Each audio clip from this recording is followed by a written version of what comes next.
slides नज़र आ रही हैं, then we should start, I think. Yes ma'am, आपकी आवाज भी आ रही है और स्लाइड्स भी नजर आ रही है। Thank you so much. अच्छा जी, थोड़ा सा I'll start with my intro as usual, and then फिर उसके बाद we will continue with the slides और किस तरह से syllabus है, क्या क्या गलतियाँ करते हैं candidates, and of course क्या क्या उसकी tips वगैरह कि किस तरह से आप इसको prepare करें. So, my name is Amreen Mazhar, and I have done BB Honors from University of Central Punjab. Then I did my MPhil in Human Resource Management from Sakarya University, Turkey. And as you know that I qualified CSS in 2018, and then I have completed my CTP and STP, and now I'm allocated in OMG, and of course I'm working in Islamabad. So, what is my relevance to teaching this? Actually, I have been teaching, from 2018, current affairs mostly and general science. Reason being कि एक तो मेरा background है general science में, of course I did FSC pre-medical, so that was kind of a subject which I had a good background, and then फिर उसके बाद of course I did BBA honors and human resource management, which was more relevant to the elective subject course I opted. So एक तो of course general science में I got good marks, plus also मेरा background जो है, that is why I am more interested in teaching general science and current affairs. So I think let's start. बहुत सारे mostly लोगों ने जो है वो ज्वाइन कर लिया होगा, सो let's start. And I think for better clarity I should video को मैं क्लोज कर देती हूँ. सो बहुत सारे लोगों को अगर किसी को प्रॉब्लम हो रही है तो मे बी वो इंटरनेट का कोई इशू उनकी साइड पर हो तो दे कैन ऑलवेज चेक, लेकिन मैं इसको जो है वो वीडियो को ऑफ कर देती हूँ and then we start with that. अच्छा जी, सो लेट्स स्टार्ट. ओके जी.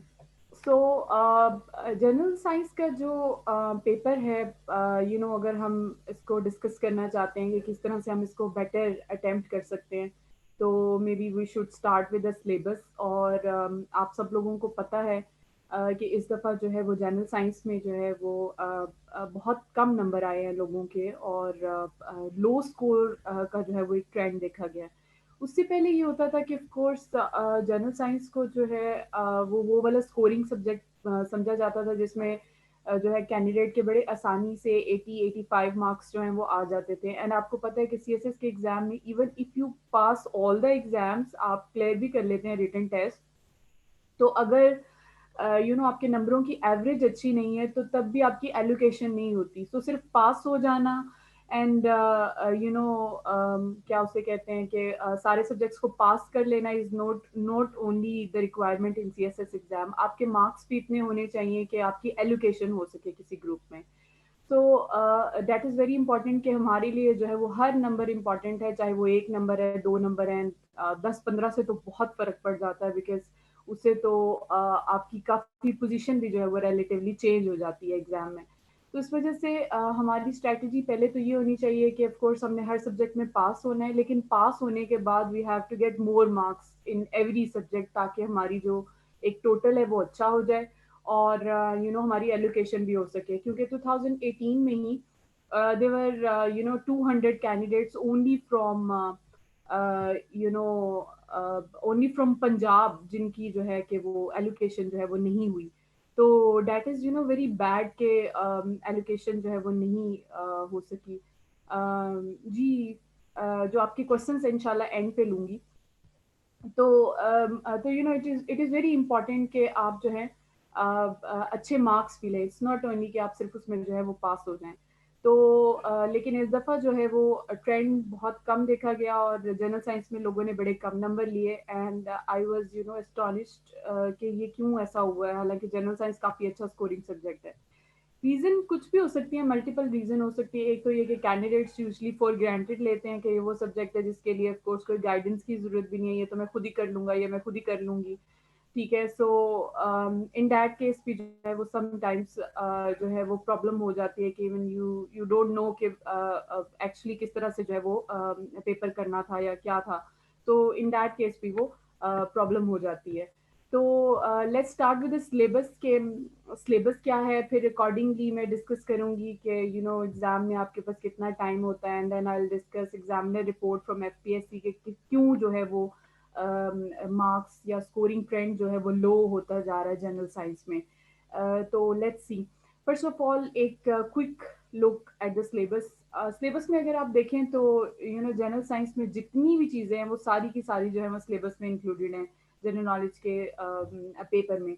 सबसे पहले आप देखते हैं तो फिजिकल साइंसेस है, the most important part of syllabus I believe is physical sciences, जिसमें कि आप आपके कॉन्स्टिट्यूएंट्स और स्ट्रक्चर सारा आ जाता है, जिसमें आपके सारे स्पेस साइंसेस और ये सारी चीज़ें आ जाती हैं। प्रोसेस ऑफ नेचर है, नेचुरल हैजर्ड्स हैं जिसमें डिजास्टर्स और हैजर्ड्स आ जाते हैं, फिर आपके एनर्जी रिसोर्सेज हैं, एटॉमिक स्ट्रक्चर है, मॉडर्न मटेरियल है। तो बेसिकली एस्ट्रोनॉमी, जियोग्राफी और केमिस्ट्री और फिजिक्स जो है वो इसके अंदर, इस पूरे सेक्शन के अंदर, आप इसको एक सेक्शन ना लें बल्कि आप इसको समझें कि ये काइंड ऑफ वन बुक है, ठीक है। तो everything comes under that physical sciences वाला पोर्शन। देन जब आप सेकंड देखते हैं portion that is biological sciences, तो वो जो हम काइंड ऑफ चीज़ें एफएससी में पढ़ा करते थे, ऑफ कोर्स बहुत एलेबोरेटिव तो नहीं है लेकिन चीज़ें हैं उसके अंदर काफ़ी जिनको देखना पड़ता है। तो उसमें जो है वो आपके बेसिस ऑफ लाइफ, जिसमें आपका सेल है, सेल बायोलॉजी है, सेल ऑर्गेनल्स हैं, बायोमोलिक्यूल्स हैं, प्लांट एंड एनिमल किंगडम है। ऑफ कोर्स बहुत डिटेल में तो नहीं लेकिन एक ब्रीफ उसका इंट्रो है। कॉमन डिजीजेज एंड एपिडेमिक्स हैं। एंड जैसे मैं बात कर रही थी कि कल बात कर रही थी कि सिलेबस में बात चीज़ें नहीं दी होती लेकिन उसी से रिलेटेड जो है वो एग्जाम में क्वेश्चन आ जाता है। तो ये जो कॉमन डिजीजेज और एपिडेमिक्स वाला, ये कुछ इसी तरह से कि अगर आप सिलेबस देखेंगे तो it is kind of outdated, लेकिन इसमें जो भी मॉडर्न डिजीजेज या एपिडेमिक्स होती हैं वो पेपर में पूछ ली जाती हैं। जैसे इसमें जो है वो डेंगू का नहीं था, but at that time dengue की रेलिवेंस थी, तो उस वक्त डेंगू का एग्जाम में आ गया। सेम गोज फॉर कि आप सिलेबस में पेंडेमिक तो नहीं है, कोरोना पेंडेमिक तो नहीं है या कोविड तो नहीं है, लेकिन एग्जाम में बहुत चांस है कि उसमें से जो है वो आ जाएगा। तो दैट इज वन थिंग के इसमें जो है काइंड ऑफ रिलेटेड टॉपिक्स भी आ जाते हैं जो मॉडर्न हमारी प्रॉब्लम्स होती हैं उससे related. And then of course new model concept of producing biofuel, जिस पे आजकल जो है वो डिबेट भी बहुत हो रही है।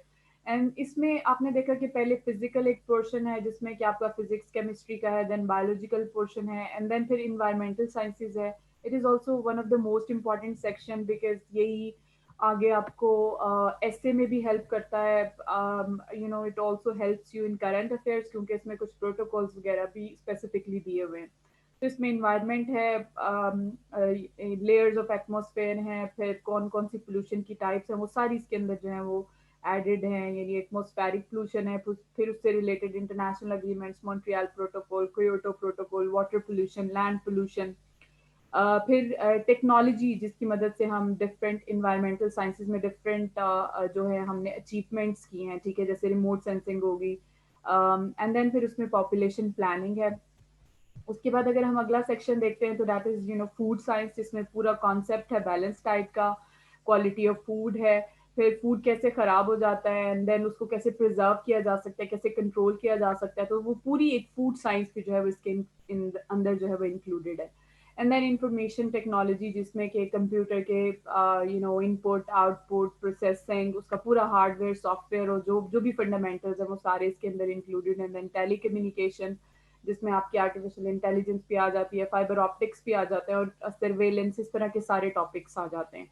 तो सिर्फ आप ये देखें कि सिर्फ जो थ्योरेटिकल पोर्शन है जो आपने 40 मार्क्स का अटेम्प्ट करना है, उसमें अगर आप इसको अंदाजा लगाएं तो इट्स लाइक के 6 बुक्स जो हैं वो उसके अंदर जो है वो इन्होंने डाली हुई हैं। और you have to cover all these क्योंकि कहीं से भी जो है वो आ जाता है क्वेश्चन, एंड पार्ट्स बने होते हैं। यानी एक फिजिकल साइंसेज से दे देंगे एक ही क्वेश्चन में, एक बायो से उठा लेंगे, एक इन्वायरमेंटल साइंसेज से उठा लेंगे। तो अगर आप बीच में से छोड़ देते हैं बहुत सारी चीजें तो इन दैट केस भी ये प्रोबेबिलिटी है कि you will not be able to attempt the full question, ठीक है। तो इस तरह की जो चीज़ें हैं वो इसमें हैं। तो of course it's a lengthy syllabus, ये बाकी सारे सब्जेक्ट्स जो आप पढ़ाते हैं ऑफ कोर्स वो इस लिहाज से इजी होते हैं कि सिलेबस बहुत ज़्यादा नहीं होता है। And once you tell students के आप इसमें एनालिटिकल रीजनिंग के स्किल्स डेवलप करें, तो वो स्टूडेंट्स फिर उसको अल्टीमेटली कर लेते हैं। लेकिन जनरल साइंस में you have to cover a lot और उसमें टाइम भी लगता है because syllabus is quite long. Then ये तो मैं सिर्फ बात कर रही थी ऑब्जेक्टिव टाइप के लिए एंड सब्जेक्टिव टाइप के लिए थ्योरेटिकल पोर्शन, क्योंकि ऑब्जेक्टिव टाइप में जो है वो मैथमेटिकल क्वेश्चन नहीं आते, यही थ्योरेटिकल पोर्शन में से क्वेश्चंस आते हैं। 20 नंबर का ऑब्जेक्टिव है और 40 नंबर का आपको इसमें से जो है वो क्वेश्चंस अटेम्प्ट करने हैं। एंड देन फिर बात यहाँ पर खत्म नहीं होती बिकॉज उसमें फिर एबिलिटी सेक्शन भी आ जाता है। एंड एबिलिटी सेक्शन में भी ऑफ कोर्स बहुत एडवांस लेवल के कॉन्सेप्ट्स नहीं है, लेकिन जब तक कि आपको एक होल व्यू नहीं होता मैथमेटिकल जो इम्पोर्टेंट कॉन्सेप्ट्स हैं, तो तब तक आप एबिलिटी सेक्शन भी नहीं अटेम्प्ट कर सकते। And I believe ability section का प्रॉब्लम ये नहीं है कि एबिलिटी सेक्शन बहुत मुश्किल होता है। एक्चुअली एबिलिटी सेक्शन का ये प्रॉब्लम है कि यू आर ऑलवेज कंफ्यूज कि मुझे कहाँ से तैयारी करनी चाहिए, मुझे क्या करना चाहिए और मुझे क्या नहीं करना चाहिए, ठीक है। एंड आप फिर उसको प्रैक्टिस ही नहीं करते और लास्ट डे पे जब क्वेश्चन आता है तो you spend a lot of time in just understanding कि मुझे इसमें सॉल्व क्या करना है, मुझे इसमें से निकालना क्या है, करना क्या है।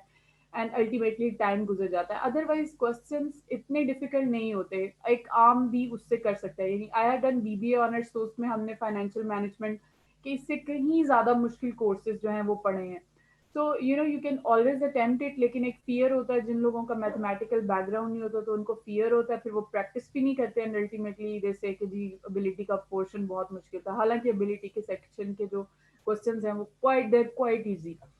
तो इसमें जो है वो क्वांटिटेटिव एबिलिटी में अगर देखें तो आपके बेसिक मैथमेटिकल स्किल्स जिस तरह के प्लस माइनस करना आता है, क्योंकि कैलकुलेटर अलाउड नहीं होता इसमें एग्जाम में। तो इसमें आपके रीजनिंग के जो कॉन्सेप्ट्स हैं और बेसिक अरिथमेटिक जिसमें अलजेब्रा हो गया, ज्योमेट्री होगी, average ratio, angles, triangles, rounding off numbers. और अगर आप पास पेपर में ट्रेंड्स भी देखें तो यूजली कुछ क्वेश्चंस हैं या कुछ कह लेंगे कुछ पोर्शन है जो बार बार आता है, ठीक है। And candidates are not paying attention कि कौन सी चीजें बार बार आ रही हैं तो उनको कवर किया जाए। देन फिर इसमें रैंडम सैम्पलिंग का है जो हम रिसर्च में यूज करते हैं। तो ability section is not only that quantitative mathematical, इसमें जो है वो आपका दूसरा जो रिसर्च के स्किल्स हैं वो भी इसमें शामिल हैं।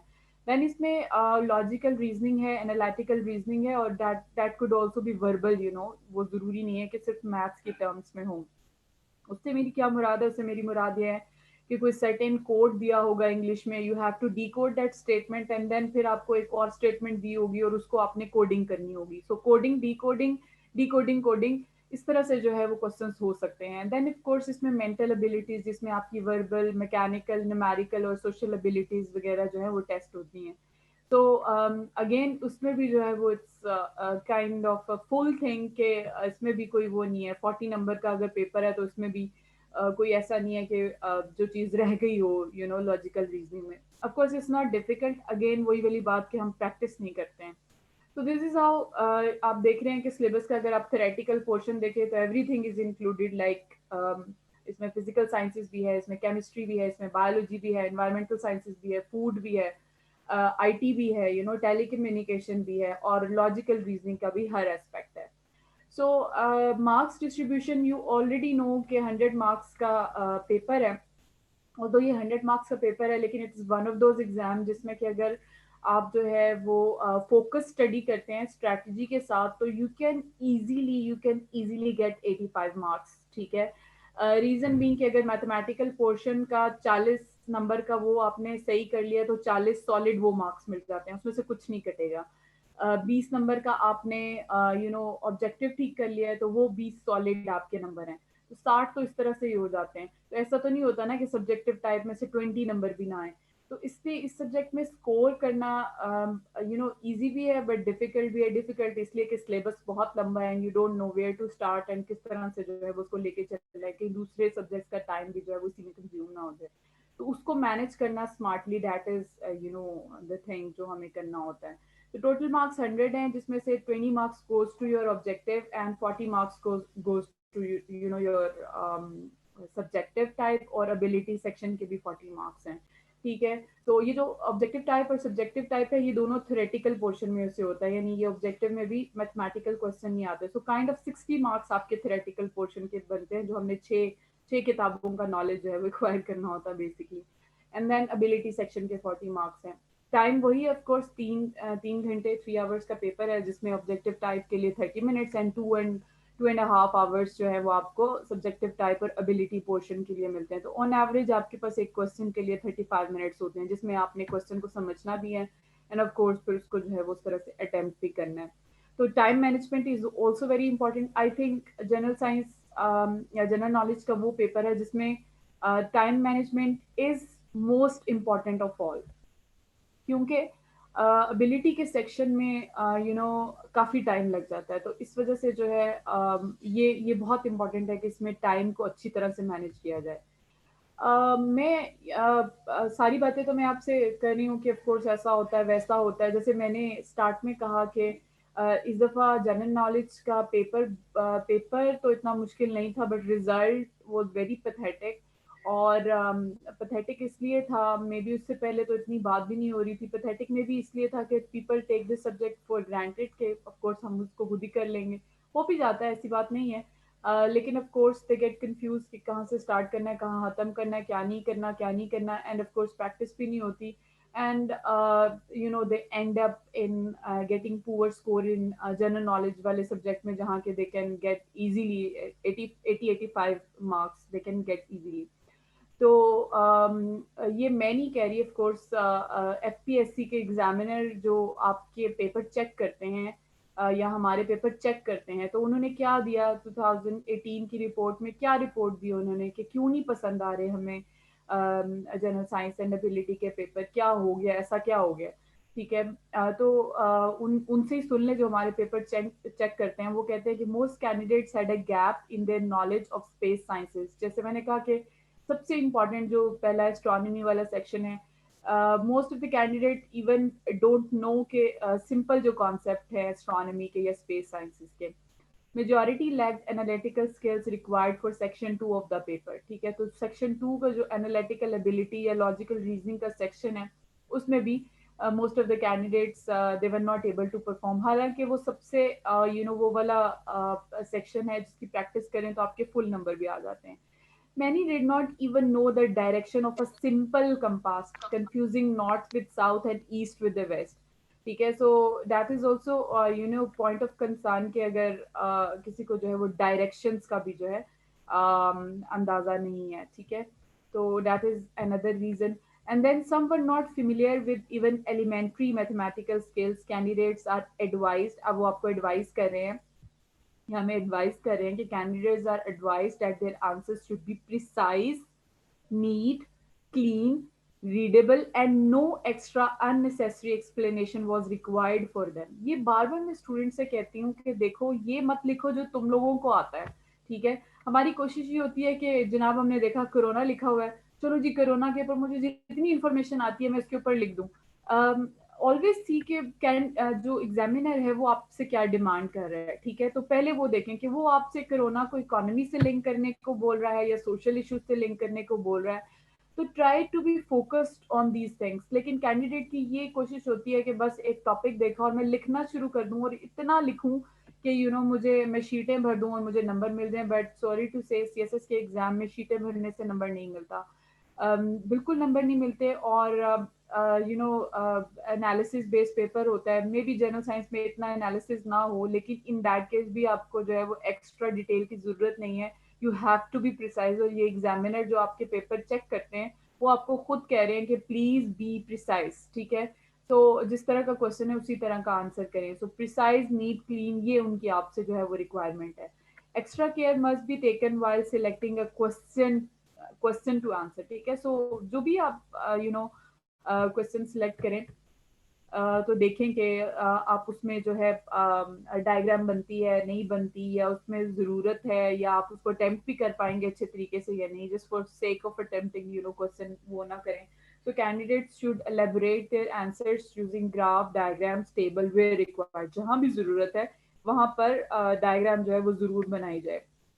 Answers of all parts of a question should be systematic and cohesive, not written randomly in scattered places of different pages. ठीक है। और बहुत सारे लोग ये भी कहते हैं करते हैं कि अब पहले क्वेश्चन के 4 पार्ट्स हैं तो 2 पार्ट्स लिख लिए, 2 याद नहीं आ रहे।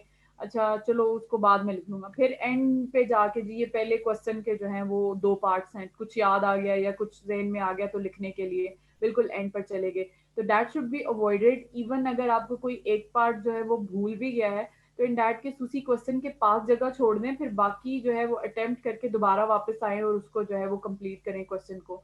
तो आंसर्स जो है वो स्कैटर्ड नहीं होने चाहिए। तो ये सब कुछ मैं नहीं कह रही, ये एफपीएससी कह रहा है जो आपके पेपर जो है वो चेक करता है, ठीक है, ये कैंडिडेट्स के चेक करता है। सो 21,000 कैंडिडेट्स और उसमें पास होने वाले कितने हैं जी, 300। सिर्फ पास होने वाले, मैं ये नहीं कह रही कि एलोकेशन कैसे होगी, ठीक है, रिजल्ट तो हमेशा से ही अब और भी ज्यादा पुअर हो गया, यानी 3-4% जो है वो रिजल्ट है, तो क्या हो गया, क्या पूरे पाकिस्तान में कोई ऐसा क्या लोग इतने इनकॉम्पिटेंट हैं या इतने ही हैं कि उनसे जो है वो पेपर अटेम्प्ट नहीं होता? रीजन ये नहीं है। क्योंकि हम सब कम से कम थोड़ी थोड़ी बहुत भी जानते हो तो साइंस ऑफ कोर्स जानते हैं, लेकिन रीजन ये नहीं है कि लोगों में एबिलिटी नहीं है, ये लोग उसको कर नहीं सकते हैं। मुझे लगता है कि reason is the wrong strategy कि किस तरह से मुझे तैयारी करनी है, किस तरह से जो है मुझे पेपर अटेम्प्ट करना है। तो वो पेपर जिसमें वो easily they can get 80-85 marks, तो उसमें जो है they get poor score just due to taking the subject for granted or maybe taking the wrong strategy. अच्छा, then how do I teach general science या general knowledge? तो सबसे पहले तो ऑफ कोर्स क्योंकि सबका बैकग्राउंड एक जैसा नहीं होता, बहुत सारे लोग होते हैं जिनका बैकग्राउंड होता है और बहुत सारे ऐसे लोग होते हैं जिनका बैकग्राउंड नहीं होता। कोई फिजिक्स पढ़कर आया होता है, कोई केमिस्ट्री पढ़कर आया होता है, कोई दोनों नहीं पढ़ के आया होता और वो कंप्यूटर साइंसेस पढ़कर आया होता है, या किसी ने कुछ पढ़ा होता है, किसी ने कुछ पढ़ा होता है। तो या मोस्ट ऑफ द केसेस हम एस्ट्रोनॉमी जो है वो मैट्रिक में पढ़ी होती है या बाद में थोड़ी बहुत पढ़ी होती है, ज़्यादातर तो हमारे स्कूल्स में इतना कवर नहीं किया जाता, उसको थोड़ा बहुत होता है 7वीं 8वीं में। तो most of the people they don't know much about astronomy, या वो पढ़ा होता है तो भूल चुके होते हैं। सो हर एक का स्टूडेंट का जो लेवल है वो एक नहीं होता। सो ऑफ कोर्स उसमें जो है I have to start with minimum के जिस लेवल पे जाके जो है वो पढ़ाया जा सके। So I cover all the sections in lecture starting from astronomy and moving onwards. Astronomy में फिर थोड़ा टाइम ज़्यादा लगाती हूँ बिकॉज ये सबसे इम्पोर्टेंट सेक्शन भी, एग्जामिनर रिपोर्ट में भी इसको उन्होंने मेंशन किया हुआ है अलग से। एंड ऑफ कोर्स इसमें से काफ़ी ऑब्जेक्टिव टाइप भी आता है और सब्जेक्टिव भी इसमें से क्वेश्चंस आते हैं। तो I spend more time on astronomy and then फिर सारे सेक्शंस का जो है वो ओवरव्यू सिलेबस के मुताबिक हम सारे वो जो सेक्शंस हैं उसको कवर करते हैं पर्सन लेक्चर्स। और साथ साथ फिर of course we do focus on analytical reasoning, और इसमें भी ऑफ कोर्स ये वाली बात है कि हर किसी की एक जैसे नहीं है स्किल्स। कुछ लोग इसमें बहुत अच्छे होते हैं, कुछ लोगों को इसका बिल्कुल भी जो है वो रुडिमेंट्री नॉलेज भी जो है नहीं होता। तो इन दैट केस जो है हमें सबको एक साथ लेके चलना होता है। तो ऑफ कोर्स पहले टॉपिक्स को डिस्कस करते हैं, देन फिर उससे रिलेटेड असाइनमेंट्स वगैरह होती हैं। मैंने of course paper attempting techniques बताती हूँ साथ साथ, और साथ में हम पास पेपर्स वगैरह भी डिस्कस करते हैं। लेकिन स्टिल वही वाली बात कि इसमें मोर लाइक के जब तक आप प्रैक्टिस करके दिखाते नहीं हैं, चेक नहीं करवाते कि किस तरह से जो है वो इसको करना है, मैं कैसे अटेम्प्ट करता हूँ और क्या करना चाहिए, तो तब तक ये इतना ज़्यादा बेटर नहीं हो सकता। सो उस पर बात होती है। And of course weekly test होता है, हर सेक्शन का टेस्ट होता है। और एनालिटिकल रीजनिंग का लेक्चर के बाद ज़्यादा असाइनमेंट बेस्ड होता है, इट्स नॉट लाइक ये बहुत ज़्यादा टेस्ट वाला है। और उसके बाद जो है इंडिविजुअल असेसमेंट्स वगैरह जो है वो उसमें शामिल हैं जीके में। तो इस तरह से जो है वो उसको देखा जाता है। Let me give you some tips for general science, क्योंकि may be not all people will join, some of them will join. तो I'll share some general tips, फिर उसके बाद जो है I'll take your questions, जो कुछ आप लिख रहे हैं और जो कुछ आप पूछना चाहते हैं उसको जो है इंशाल्लाह एंड में एड्रेस करने की कोशिश करूंगी। तो क्या करना चाहिए जी जनरल जनरल नॉलेज के पेपर में या जनरल साइंस के पेपर में? So starting from preparation I would के वैसे तो एफपीएससी ने भी इसमें कोई 25 से 26 बुक्स जो है वो रिकमेंड की हुई हैं। And of course you don't have time to read 26 books और 25 बुक्स और refer 25 to 26 books on the subject जो कि 100 मार्क्स का सब्जेक्ट है। तो आपके पास ऑफ कोर्स इतना टाइम नहीं होता। इवन पढ़ना तो दूर की बात है, 25-26 बुक्स आप उसमें से जो स्कैटर्ड टॉपिक्स होते हैं उसको भी जो है वो उस तरह से कलेक्ट नहीं कर सकते। तो दैट इज़ अ प्रॉब्लम कि उसको किस तरह से करना है और सिलेबस भी पूरा कवर करना है। तो आई वुड सजेस्ट कि ऑफ कोर्स आप सिलेबस जितना भी है उसको पूरा कवर करें, और मटेरियल ढूँढने में तो काफ़ी टाइम लग जाता है। मेरे पास तो ऑफ कोर्स बुक्स भी हैं पीडीएफ फॉर्मेट में भी, और जो भी मटेरियल उससे रिलेटेड होता है मेरे पास तो कलेक्टेड होता है, तो मैं उसको स्टूडेंट्स के साथ शेयर कर देती हूँ। गूगल क्लासरूम में तो they don't have to look much के मुझे अब ये ढूँढना है, वो ढूँढना है, तो मैं उसको शेयर कर देती हूँ, क्योंकि लिटरली इट्स इम्पॉसिबल कि आप जो है वो 25-26 बुक्स जो है वो इसके लिए पढ़ें या फिर रेफर ही करें और डिफरेंट टॉपिक्स उसमें ढूँढें। तो आई वुड सजेस्ट कि सबसे पहले तैयारी के लिए तो you should cover all the sections and you should focus on astronomy. ज़्यादा आपको उसके ऊपर फोकस करना चाहिए, बिकॉज ऑब्जेक्टिव टाइप पे भी उसमें से काफ़ी आता है एंड सब्जेक्टिव में भी आता है, एंड ये वो वाला पोर्शन है जिसमें कि यूजुअली गेस वर्क भी इतना चलता नहीं है, एंड ये चेंज होता रहता है। जैसे बुक्स में होगा, लेट्स सपोज कि जैसे बुक्स में जुपिटर के मून्स का जिक्र है कि जी वो 62 है, तो अब वो 72